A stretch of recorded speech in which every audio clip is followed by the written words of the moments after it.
அஸ்ஸலாமு அலைக்கும். எல்லோரும் எப்படி இருக்கீங்க? நாங்கள் நேற்று தஞ்சாவூரில் இருக்கிற ராஜாளி பேர்ட்ஸ் பார்க்குக்கு தான் போயிருந்தோம். இது எங்கே இருக்குதுன்னு பார்த்தீங்கன்னா, தஞ்சை பெரிய கோயில் பக்கத்தில் இருக்குது. அந்த சைடில் தான் வருது. உங்களுக்கு இங்கேருந்து பார்த்தா அந்த தஞ்சை பெரிய கோயிலோட அந்த டாப் தெரியும். அதுக்கு பேர் எனக்கு என்னன்னு தெரில. கோயிலோட உச்சி அந்த இடம், அந்த பார்ட் தெரியும்.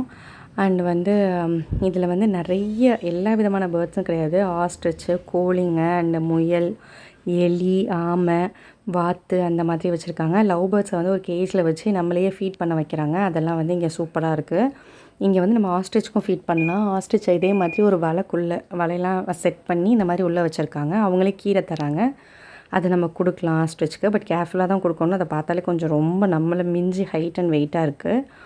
அண்ட் அது முடித்தோடனே நம்ம கையில் இந்த மாதிரி கொஞ்சம் கொஞ்சம் டிக்கெட்ஸ்லாம் செக் பண்ணிட்டு கொஞ்சம் கொஞ்சம் அந்த தானியங்கள் தருவாங்க. கொடுத்துட்டு நம்மளை ஓப்பன் பண்ணி விடுவாங்க.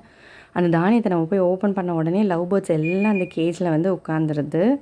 கேஜ்லேருந்து நம்ம கைக்குள்ளே உட்காந்துருது. என் பெரிய பையன் தான் நல்லா என்ஜாய் பண்ணான். எனக்கே ஆக்சுவலாக பயமாக தான் இருந்தது.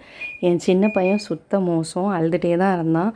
அவனை எப்படியோ நான் கொஞ்சம் கன்வின்ஸ் பண்ணி ஏதாவது ஒரு பேர்ட்காவது கையில் கொடுன்னு. ஆனால் அவனுக்கு அது பயமாக இருந்துச்சு, தட்டி விட்டுட்டான். அதுக்கடுத்து அழுக ஸ்டார்ட் பண்ணிட்டான். ஸோ நாங்கள் அவனை நவத்தி தான் வச்சுருந்தோம். ஆனால் இதெல்லாம் பசங்க, எந்த பசங்களுக்குலாம் இந்த பேர்ட்ஸு இந்த மாதிரியான இந்த அனிமல்ஸ் கூட டைம் ஸ்பெண்ட் பண்ணுறது ரொம்ப பிடிக்கும், அவங்களாம் கண்டிப்பாக இங்கே போகலாம். பர்த் ஃபார் மணி பர் பர்சனுக்கு 150 ருபீஸ் கேட்குறாங்க.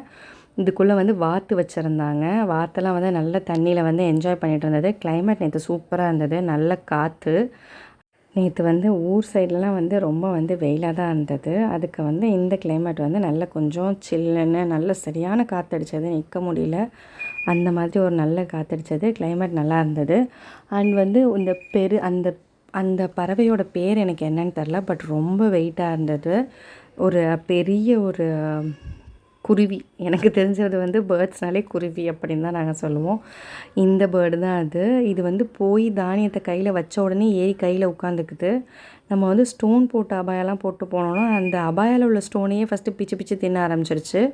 என் பெரிய பையன் எதுக்குமே பயப்படல, நல்லா என்ஜாய் பண்ணாங்க. என் சின்ன பையன் அடிக்கடி இந்த பேர்ட்ஸ்லாம் கத்துறப்ப பயந்துட்டு இருந்தாங்க. என் பெரிய பையன் நல்லா என்ஜாய் பண்ணாங்க. லாஸ்ட்டாக முயலுக்கும் இது மாதிரி ஒரு கேஜ் போட்டிருக்காங்க. கேரட்லாம் கொடுக்குறாங்க, காலிஃப்ளவர்லாம், அதெல்லாம் போய் கொடுத்து நல்லா என்ஜாய் பண்ணிட்டு வந்தோம்.